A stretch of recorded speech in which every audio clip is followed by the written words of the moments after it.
Hi, and welcome to the 28th installment of the Dad Project. Glad to have you back, and tonight, as promised, we'll take a look at the Grumman F11F Tiger. The Tiger was Grumman's follow-on to its very successful F9F Panther and Cougar that was covered in the last installment. Grumman, having built close to 3,500 of both Panther and Cougar, a success in and of itself, was anxious to continue that success with a follow-on to those aircraft. The Navy, with improvements to its carrier fleet like angled decks, steam catapults, and a new generation of supercarriers, was ready to entertain a new breed of high-performance swept-wing aircraft. The Tiger would be the aircraft Grumman hoped would be able to fill that role. My dad's time in the Tiger was one of his briefest stints in a cockpit, 6.7 hours spread out over 5 flights. But because of an incident in another aircraft later in his flying career, he is inexorably attached to the F11F. More on that later. But first, you know the drill. Let's listen to Orson Welles recite John Gillespie's High Flight. Oh, I have slipped the surly bonds of earth and danced the skies on laughter's silvered wings. Sunward I've climbed and joined the tumbling mirth of sun-split clouds and done 100 things you have not dreamed of. Wheeled and soared and swung high in the sunlit silence. Hovering there, I've chased the shouting wind along and flung my eager craft through footless halls of air. Up the long, delirious, burning blue, I've topped the windswept heights with easy grace, where never lark or even eagle flew. And while with silent, lifting mind I've trod the high, untrespassed sanctity of space, put out my hand and touch the face of God. The Tiger began life as a Grumman project in 1952, known internally as G98, to improve the F9F Cougar, in an effort to keep that production line going.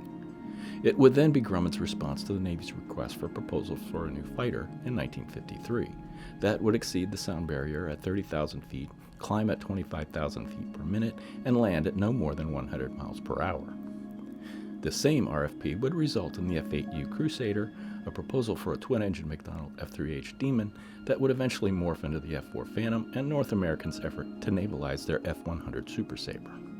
The naming convention for the F9F Panther and Cougar was already unusual, but to take it a step further, the Tiger, which was initially proposed as an improvement on the Cougar, came away designated as the XF9F-8. When it became apparent that the Tiger was a completely new design, it was designated the F11F. Why not the F10F? Was there an F10F? I'm glad you asked. The F-14 Tomcat would not be Grumman's first foray into the realm of variable sweep-winged aircraft. That distinction would belong to the F-10F Jaguar. Military planners are nothing if not thorough. World War II-era Essex-class carriers were slowly being upgraded with steam catapults and angled decks, while several supercarriers were in the planning stages. This is all in anticipation of swept-wing high-performance fighters. Meanwhile, before all that would happen, Grumman was tasked with developing a variable sweep-winged fighter that could operate off the Essex-class carriers as they were. The program would last from March 1952 through April of 1953. The Jaguar's 90-mile-per-hour straight-wing stall speed was exactly what the Navy was looking for, but the 268 flights of the test program showed extraordinarily little promise beyond that low stall speed. Corky Meyer, Grumman's chief test pilot at the time, and the only pilot that would fly the Jaguar, swept and upswept the wings over 150 times with no issues. One of the only areas of success for the program, and as he states in his book, Corky Meyer's Flight Journal, he says, the rest of the Jaguar testing was one continuous nightmare. Project engineer Bob Mullaney, who would later be the F-14's project manager, put it this way, "Corky, you literally flew 268 first flights before we junked it." Meyer goes on to quote a British test pilot who said of a different mount, "The entrance to the cockpit is very difficult. It should have been made impossible." Meyer said that the Jaguar test program was the test pilot school education he never had. And good thing he graduated before the Tiger because it proved to be a handful through the testing phase. I've said it many times before and I'll say it again. This was the golden age of jet design. If a manufacturer's program seemed remotely feasible, that manufacturer would receive a contract for at least several test beds, if not a minimal production run. With the production line churning out Cougars at a great rate, the Navy Bureau of Aeronautics at the Navy captain level was able to transmogrify funds to pay for the new and improved Cougar, the X9F-8. As mentioned earlier, it soon became apparent that this improved Cougar bore no relationship to the Cougar, and was redesignated the X11FF, named the Tiger, and the F9F-8 moniker was turned back over to the Cougar. The three funded prototypes would be the first aircraft to incorporate area rule principles, and despite some early hiccups, the first testbed was able to attain supersonic flight with a non-afterburning J65 Allison engine. All airframes following the first prototype would have afterburning engines and consistent supersonic flight. This was enough for the Bureau to extend a production contract for the Tiger, all in the off chance that the F-8U and the F-4H did not perform up to snuff. To give this a bit of context, 199 Tigers would come off the production line. They would be the Navy's frontline fighter for a year before the Crusaders and Phantoms made their way into the fleet. As I've commented before with other aircraft, Grumman would propose a training version and a photographic version of the Tiger to keep the production line open. This the Navy did not bite on. And just to bring the point home, the Air Force's F-22 Raptor had a production run of 187 airframes. A bit of apples to oranges, but you get the point. But for 11 years, the Tiger would be the Navy's poster boy as the Blue Angels aircraft from 1957 through 1968. Somewhere in the depths of my memory is the first time I saw the Blue Angels. I don't know when that was or where it was, but I know it was the Blue Angels flying the Tiger. The Blue Angels first flew the Grumman Hellcat when they were formed in 1946. Next came the Bearcat, then the Panther, the Cougar, and finally the last Grumman Cat to outfit the team, the Tiger. The Blue Angels extended the life of two aircraft beyond their life in the fleet, the A-4 Skyhawk and the Tiger. It would extend the Tiger 7 years beyond it having been permanently withdrawn from carrier operations in 1961. And until the Skyhawk and Hornet, the Tiger was the longest-serving aircraft in the Blue Angels. Following the Tiger would be the F-4J Phantom. That was the first Blue Angels show that I remember well. Its J79 engines made for a sheer brute, loud, and smoky show that was unforgettable. You felt that demonstration just as well as you saw it. The Phantom's two J79s made for an awesome weapon of war, but what would happen if you built an airframe around one J79? Once again, glad you asked. Two aircraft would be designed around a single J79 engine, the F-104 Starfighter and the Grumman F11F Super Tiger. Over 2,500 starfighters would be produced to serve in the U.S. Air Force and 14 other air forces, a success story in numbers produced and countries served. However, like an early 70s muscle car that ruled in a straight line, corners and slow speed were problematic for the starfighter. Lockheed's public relations department summed it up by marketing the starfighter as the missile with a man in it, while the countries that flew it dubbed it with terms similar to the English Widowmaker. The Starfighter had a very high accident rate, particularly in the landing envelope, where its very high stall speed caused problems. Its Navy twin, the Super Tiger, had a much less illustrious career. The Tiger was built as a stopgap system in anticipation of the F-8U Crusader, so Grumman, as mentioned earlier, had suggested a recon and training version, but to no avail. Their next gambit would be the Super Tiger, designed around the much more powerful J79 engine. The Navy bit on this suggestion, and two airframes intended as Tigers were modified on the production line as testbeds for the J79-powered Super Tiger. Despite being the Navy's first aircraft to exceed Mach 2 and a very well-received test program, the Navy chose to stick with the Crusader, and that should have been the end of it. It's unusual for the Air Force and the Navy to share aircraft systems. The sharing of systems is usually the result of a political edict, the F-111 being a perfect example. The F-4 and the A-7 are outliers because of their success in both branches. It is also unusual for the Air Force aircraft and a Navy aircraft to be marketed head-to-head on the international market, but that is exactly what happened with the Starfighter and the Super Tiger. In an unusual confluence of timing, the international market needed large numbers of new fighter aircraft systems when the Super Tiger and the Starfighter became available. Grumman, along with Lockheed, Dassault, and several other manufacturers, were all vying for these contracts.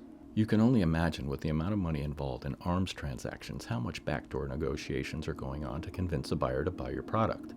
The late 50s and 60s were probably as close as the market would come to the Wild West.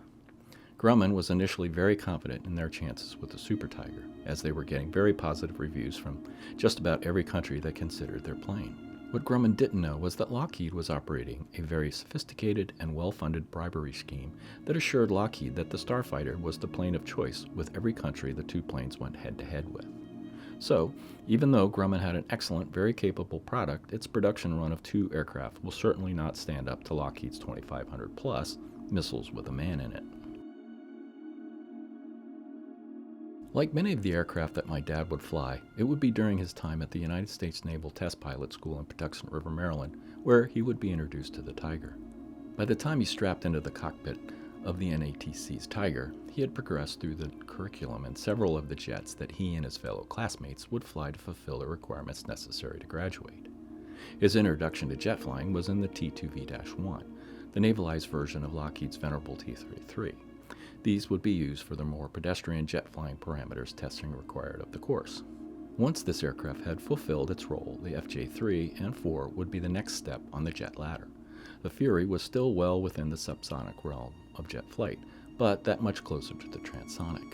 The NATC's 1964 curriculum had a section called Flying Quality Syllabus that would include 10 prop flights and 16 jet flights. One of the 19 listed parameters to be investigated is transonic Mach investigation, something neither the T-2V-1 or the Fury could be used for. So, on April 10, 1962, he took off into the southern Maryland sky over Chesapeake Bay and headed for the Atlantic and the Department of Defense's offshore managed airspace designated for supersonic test flights. It's an area better known as the test track. His knee board would have been loaded up with his 5x7 cards outlining the requirements for the testing, and then, step by step, over 1.3 hours on the 10th, the 13th, and several more days in May, he did his transonic Mach investigation. Having cut his teeth on the Tiger, a plane that with its area rule body made its way rather placidly into the supersonic, the students were then introduced to the F-4D Skyray, an aircraft that was anything but gentlemanly as it made its way into the supersonic. For more on that, see the 22nd installment about the Skyray. But with a mere 6+ hours in type, how could my dad have a special relationship with the F11F Tiger? 2 aircraft test programs have managed to shoot themselves down. Both were Grumman products. Tommy Attridge, a test pilot for the F11F Tiger program, would be the first to successfully pull off this stunt. In September of 1956, Attridge would take off to test how the Tiger responded to firing its 20mm cannon at supersonic speeds. To do this, he would start at 13,000 feet in a shallow dive and accelerate past Mach 1, ending at 7,000 feet. In between, he would fire 2 4-second bursts to expend the cannon load capacity. The shells, having been fired, then entered a nice parabolic curve as the Tiger made its way to 7,000 feet. All was well until he heard the aircraft being struck by something that cracked his armored windscreen and additionally, either shells or bits of the windscreen, then damaged the engine. The plane continued to fly, barely, and within sight of the runway, the engine finally failed and Attridge rode the aircraft into the trees and amazingly survived. Fast forward nearly 20 years with my dad in the cockpit of F-14 test bed number 6 for a routine store separation test of a Sparrow missile. To be clear, there is never anything routine about a test flight, and this flight would drive that point home. Working through his stack of 5x7 cards to get the Tomcat in position for the launch, correct airspeed, altitude, etc., my dad pulled the trigger and all hell broke loose. The explosive charge to separate the Sparrow missile had been set for the newer model, and while it did separate the missile, it also blew the fins off that missile. Tumbling end over end, it gouged a hole in a fuel tank and FOD'd an engine. This all added up to a fire and an eventual burn-through of the elevator control cables that pitched the aircraft up wildly and out of control. At this point, my dad and his Rio, Tank Sherman, punched out of the aircraft. My dad had, with Tommy Attridge, formed an exclusive club of 2, the 2 Grumman pilots who had shot themselves down. Despite only flying the Tiger for a little over 6 hours, my dad was now permanently linked to the Tiger and in a very ignominious way. Have a look at Installment 17 if you'd like a more detailed telling of that incident. His time in the F-11F and his thoughts on flying the Tiger, like just about every other plane he flew, is a mystery, at least to me. But at least with the Tiger, I can be sure it was part of his curriculum at Pax River, and for me, the first aircraft I saw fly is a Blue Angel. In any case, have a look at installments 16 and 17 for more on his time in the F-14, and join me next time when we'll have a look at yet another aircraft my dad had the pleasure of flying. I'm not sure what the plane might be, so we'll all be surprised. So, until next time, thanks for joining me for the 28th installment of the Dad Project. And for the 28th time, as many of you already know, I continue to tell the stories I had hoped my father would tell me, and I appreciate y'all being along for the journey. So, please subscribe if you'd like to hear more, and until next time, thanks for watching and enjoy what life has given you. Ciao.